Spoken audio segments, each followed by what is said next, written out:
Hello जी, अस्सलाम वालेकुम। मैं हूं असरा अजहर। आज आपके लिए रिपोर्ट लेकर आई हूं 1 सितंबर 2022 को। आज दुआ ज़हरा मेहंदी कासमी जी की परी गुड़िया, आज उसका एमएलओ होना था। एमएलओ के लिए आईओ सईद रिंद साहब जो है वो पहुंच भी गए थे, सर्जन तक उसको पहुंचा भी दिया गया था। लेकिन फिर सडनली क्या हुआ कि एमएलओ तो हो रहा था।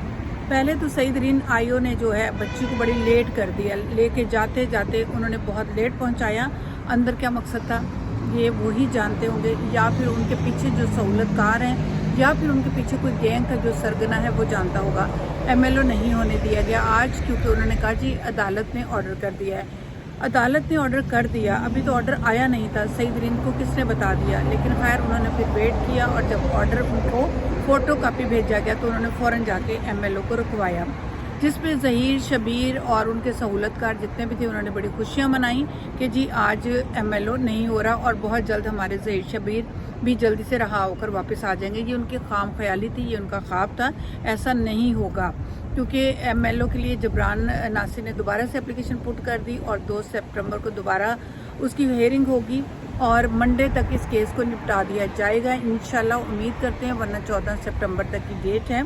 अच्छा जनाब, एमएलओ को क्यों रखवाना चाह रहे हैं, उसके अंदर क्या वजह है? उन्हें वो जानते हैं कि अगर ये एमएलओ हो जाता है तो हमारे लिए बहुत बड़ी मुसीबत आ जाएगी, हम मुसीबत में फंस जाएंगे।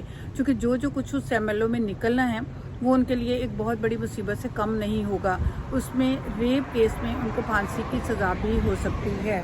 अच्छा जनाब, अदालत का एक तरीक़ाकार होता है, जब केस सुना जाता है उस पर किसी काम को रोका जाता है या करवाना होता है तो उसका एक बाकायदा से ऑर्डर रिटर्न में आया करता है। अभी रिटर्न ऑर्डर आया नहीं था, लेकिन उसके बावजूद सुबह सुबह 8 बजे इनके दोनों वकील जो थे, गुल मोहम्मद और दूसरा वकील, वो बार बार अदालत में आ रहे थे और ठीक 8 बजे वो अदालत में मौजूद थे और वो जज साहब से कह रहे थे कि आप हमारी बात को सुन लें। अच्छा जनाब, 8 बजे, 8:30 बजे, 9 बजे, 9:30 बजे तक वो 3 दफ़ा जज के पास जा चुके थे और बार बार जज से कह रहे थे कि आप इसको सुनिए।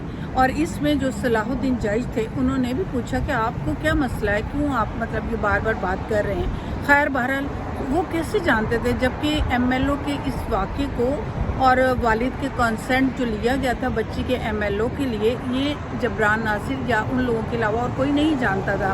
बड़ा सीक्रेट रखा गया था इस मामले को। लेकिन उन तक ये खबर कैसे पहुंची? क्या आया अंदर पुलिस के कुछ लोग मिले हुए हैं, आया अंदर से कोई स्टाफ अदालत का मिला हुआ है जो इन तक ये सारी खबरें पहुंचाता है? कुछ तो है, कुछ तो रौला है, कुछ तो गड़बड़ है। लेकिन बहरहाल ये दिन दूर नहीं है जब मेहंदी कासमी को अपनी बच्ची का इंसाफ मिलेगा, एमएलओ होगा और वो जो कि दनाते फिर रहे थे आज जेल की सुलाखों के पीछे हैं, उनको बहुत जल्द इसकी सज़ा मिलेगी और ज़रूर मिलेगी। क्योंकि इंसाफ का दरवाज़ा जिसने खटखटाया वो बाप है, जिसने दरवाज़ा खटखटाया वो माँ है, और माँ की आह जो है वो अर्श तक पहुँच जाती है और माँ की आह से डरना चाहिए। मैं एक छोटा सा आपको वाक़या सुनाऊंगी और उसके बाद अपनी वीडियो को ख़त्म करूँगी। एक दफ़ा समंदर के किनारे एक चिड़िया का घोंसला बना हुआ था, दरिया के किनारे चिड़िया का घोंसला बना हुआ था और एकदम से चिड़िया का बच्चा जो था वो नीचे गिरता है और दरिया की लहरों में चला जाता है। चिड़िया आई, उस किनारे पे बैठी और उस दरिया से कहा कि मेरा बच्चा मुझे वापस लौटा दो। लेकिन दरिया कहाँ सुनता, वो तो बिफरा हुआ था। चिड़िया ने कहा मैं तेरा सारा पानी पी जाऊंगी। दरिया कहाँ सुनता था, बच्चे को कहाँ देता था, ऐसा नहीं हो रहा था। लेकिन बहरहाल फिर क्या हुआ जनाब, उस किनारे पे चिड़िया ने एक एक कतरा पानी का उठाया और साइड पे गिराना शुरू कर दिया। तो फिर दरिया ने भी एकदम से एक छलांग ली उसके पानी ने और वो बच्चे को बाहर फेंक दिया गया। दरिया के किनारे वो बच्चा आ गया। तो जो इर्द गिर्द के दरख्त थे, जो इर्द गिर्द की बाकी चीज़ें थी, उन्होंने दरिया से पूछा कि तू एक छोटी सी चिड़िया से डर गया, तू ये समझ रहा था कि मेरा ये सारा पानी ख़त्म हो जाएगा? उसने कहा नहीं, मैं चिड़िया से नहीं डरा, मैं उस ममता की आह से डरा हूँ जो ऊपर आसमान तक जाएगी। तो आप भी थोड़ा सा इस चीज़ का ख्याल करें, और वो जो यूट्यूबर हैं और उनके साथ वाले हैं उनको उस माँ की आह से डरना चाहिए। कभी ऐसा ना हो कि उसकी एक आह तुम लोगों को तहस नहस कर दे, बर्बाद कर दे, कहीं के ना रह जो। ये पैसा भी आपके काम ना आए, ये हुस्न भी काम ना आए, ये बातें भी काम ना आए। आपने ज़हीर शबीर के अंदर होने पर, जेल पे होने पे भी कहा जी ऐसा तो होना ही था, हम जानते थे, क्योंकि हम तो जानते थे कि जो कुछ हमने किया हुआ है वो एक दिन उन्होंने देखना है। لیکن اس پہ بھی آپ خوش تھے، ریڈ کلر کا سوٹ پہن کے، ریڈ کلر کی سرخی لگا کے، اور اپنے ساتھ پورا ایک میلہ لگا کے رات کے ٹائم اپنے وہی ایک محفل کو سجایا، اور جس میں بھی بنو جی بیٹھ گئی ریڈ کلر کا سوٹ پہن کے اور کہہ مار رہی تھی تمہیں خدا کا خوف کیوں نہیں آتا، تم کس ہڈی نسل کی بنی ہوئی ہو، کس پسلی سے پیدا ہوئی ہو، نہ تمہارے ماں باپ تمہیں منع کرتے ہیں، نہ تمہارا شوہر تمہیں منع کرتا ہے، نہ تم زمانے سے ڈر رہی ہو، نہ تمہیں کسی اور چیز کا خوف خدا ہے، یہ حسن جوانی سب ڈھل جانی ہے۔ زنیرہ ماہم، میں یہ تم سے کہہ رہی ہوں، تم نے اس ماں کو اور ہزاروں ماؤں کے دل دکھائے، اس باپ کے اور تھاؤزنڈز کے حساب سے باپوں کے دل دکھائے، رلایا ان کو مرنے کا مارنے کا پورا پلان تم نے بنایا ہوا تھا، لیکن خدا کی لاٹھی اوپر بے آواز ہے۔ بس اس دن سے ڈرو جس دن یہ قہر تمہارے اوپر آنا ہے، یہ حسن بھی نہیں رہے گا، یہ جوانی بھی نہیں رہے گی، یہ پیسہ بھی نہیں رہے گا، اور تم در کی ٹھوکریں کھانے پہ کہیں مجبور نہ ہو جاؤ۔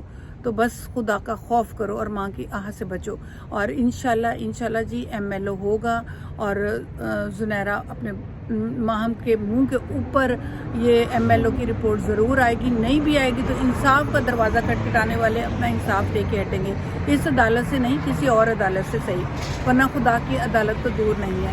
دعا میں یاد رکھیے گا، میرے چینل کو سبسکرائب اگر کرنا چاہیں، آپ کا دل چاہے تو ضرور کیجیے گا، اور میں نئی رپورٹس لے کر روزانہ کے حساب سے آپ کی خدمت میں حاضر ہو جاؤں گی۔ آج 1 سپٹمبر 2022 MLO رک گیا، لیکن کل 2 سپٹمبر کو پھر دوبارہ سے ہیئرنگ ہوگی، اور منڈے تک کوئی نہ کوئی فیصلہ سامنے آ جائے گا۔ السلام علیکم، پاکستان زندہ باد۔ پاکستان میں سیلاب آیا ہوا ہے، بری حالت ہے لوگوں کی، ہمارے بہت سارے لوگ وہاں پہ بہت سارا کام کر رہے ہیں، اور ہم بھی دل میں بہت دکھ لے کے بیٹھے ہوئے ہیں، اور کوشش کر رہے ہیں کہ ان کے لیے ہم جتنی زیادہ یہاں پہ اسٹرگل کر سکیں، محنت کر سکیں۔ تو میں کینیڈا میں بہت سارے لوگوں سے التماس کی ہوئی ہے، اور انشاءاللہ جیسے ہی ہمارے تک یہ کچھ نہ کچھ پہنچے گا، ہم ضرور سیلاب زدگان تک اس کو پہنچانے کی کوشش کریں گے۔ پاکستان زندہ باد۔